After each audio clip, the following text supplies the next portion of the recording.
I don't train MMA at all. I do boxing classes, wrestling classes, because when the training camp comes, I try to mix it up and polish everything that I have been able to learn, everything that worked for me in wrestling and boxing. I want to develop all the time my knowledge. I want to get better all the time. And I can get better if I only go and train MMA. I need to learn new techniques like in BJJ. You never end up learning. One thing is what you know, and the other is what you do with what you know.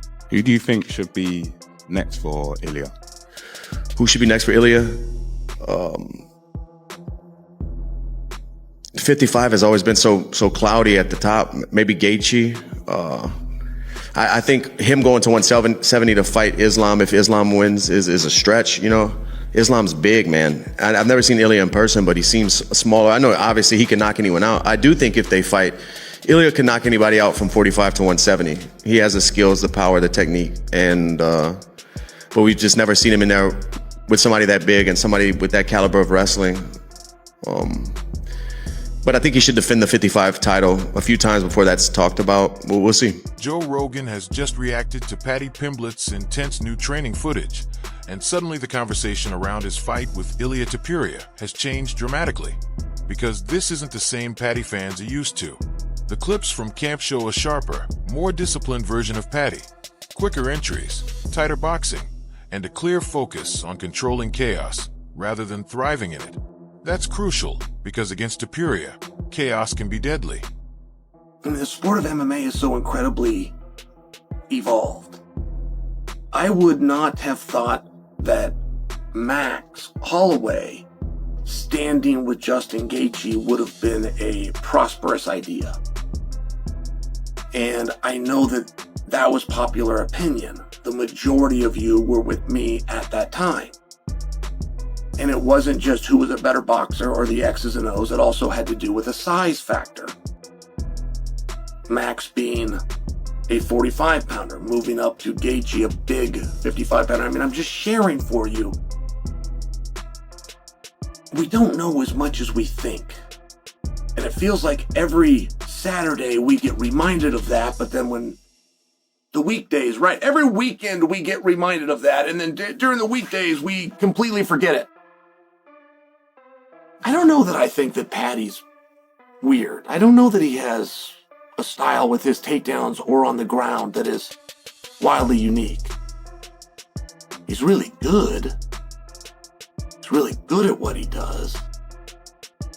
But is he strange? Is he awkward? Is that something that Gaethje has to deal with, just by example? Does Gaethje have to worry about getting into shape and getting down to weight and getting his left and right hand sharp and stretching his body and sleeping well and knowing how to do jiu-jitsu and sharpening up his double and his takedown, and he's got to deal with this guy that's really awkward and weird?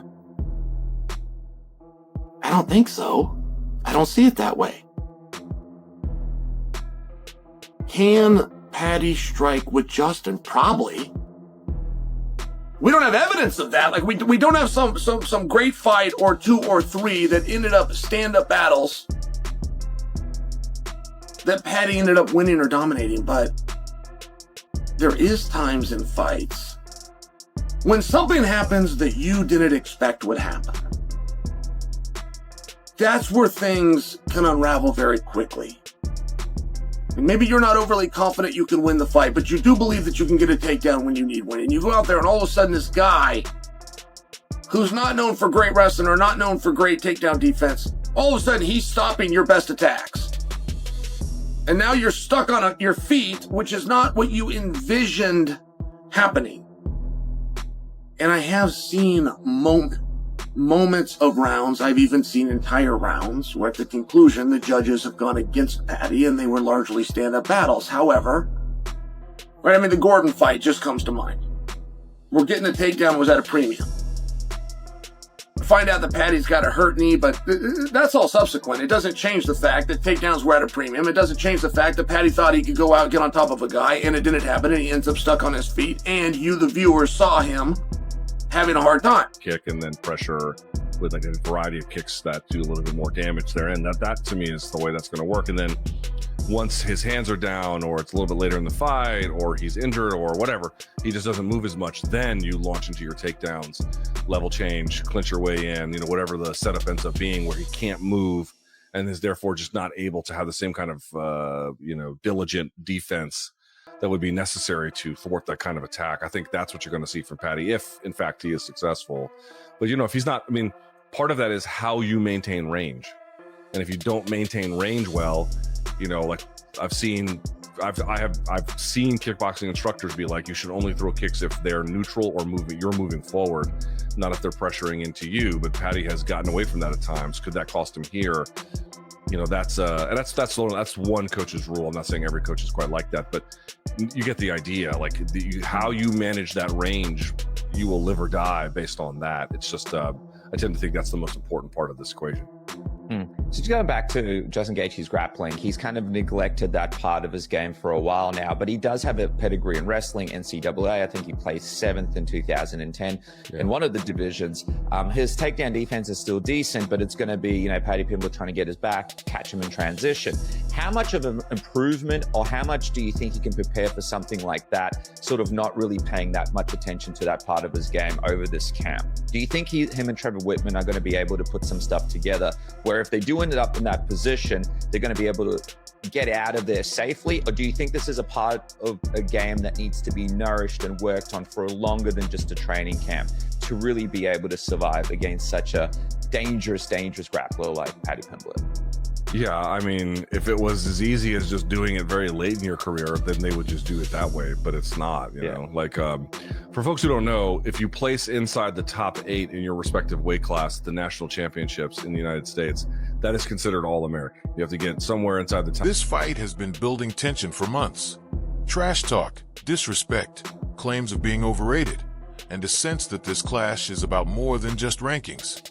Justin Gaethje represents the old-school brutality of a division, a fighter who breaks opponents down with pressure, leg kicks, and relentless exchanges. Paddy Pimblett represents the new wave, unpredictable, fearless, and dangerous the moment the fight hits the mat. Stylistically, it's a nightmare matchup in both directions. If the fight stays standing for long stretches, Gaethje is the obvious threat. I love everything he's been saying. He definitely sounds overconfident. He's out here disrespecting legends like Justin Poirier. I'm going to dog walk this English on Saturday. You watch. Lad, Dustin's never got a nice word to say about me, lad. So, I was honest and said he looked like shit against Gaethje.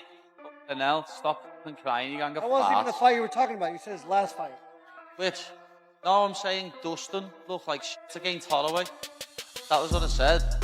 You would also look like shit against Holloway. Well, we'll see. Once I beat you, I could end up fighting him. Well, you won't be fighting him.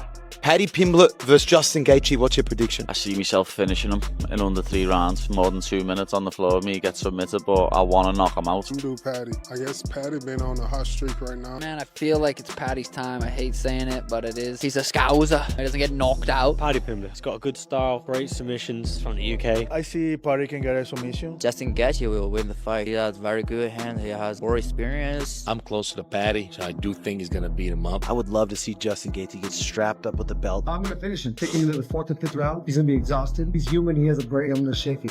Did you see rumors of Justin Gaethje having stuff on his neck? Yeah, I've seen it. It's one of them. What are we meant to do? Know what I mean? If he's got stuff, lad, he's got stuff. Doesn't matter if he's got stuff or not, I'm still going to smash his head in. But there's lads in our gym who fought with staff, lad, and knock people out in the first round, so it doesn't affect you that bad. But that'll be another excuse for everyone when I win. That'll be like, oh, Justin Gaethje had stuff as well. Know what I mean? So it's one of them. I get on with it. I'm going to be turning up in the cage, and all that matters is if I turn up, nobody beats me. I expect a war, obviously. Like, Justin Gaethje is one of my favourite fighters to watch. He's your favourite fighter's favourite fighter, and it's going to be a pleasure to get in there with him. I'd love to have a brawl for 5 rounds. As he said, him versus Michael Johnson, how he introduced himself to the UFC. I'd love to have a fight like that, but I don't think it'll pan out that way, but let's see what happens. Hopefully, I'm getting a performance bonus and a fight of the night bonus. January 24th, UFC 324.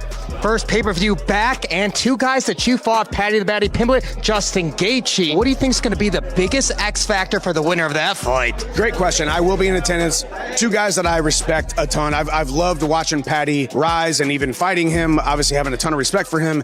Gaethje, fight of the year 2021 or 2022. We shared the octagon together. Paddy is better than everybody thinks. Paddy is better than you think, the entire media thinks, the entire world thinks. He's better than the entire MMA landscape thinks. With that being said, Justin Gaethje is always game. Justin Gaethje always shows up, and Justin Gaethje is always violent and dangerous. It's a pick'em fight for me. I do think Gaethje is going to look across the octagon, see a guy that he should beat, but he's not as easy to beat as he thinks he is. So it's going to... His leg kicks could slow Paddy early. His power could punish defensive mistakes, and his ability to drag opponents into wars is exactly what has broken so many fighters before. One bad exchange, one mistimed step, and the fight could be over. But Paddy's path to victory lies in disruption, scrambles, sudden level changes, and grappling chaos that forces Gaethje to think instead of swing. Paddy doesn't need to dominate every minute. He just needs one opening, and that's what makes this fight so explosive.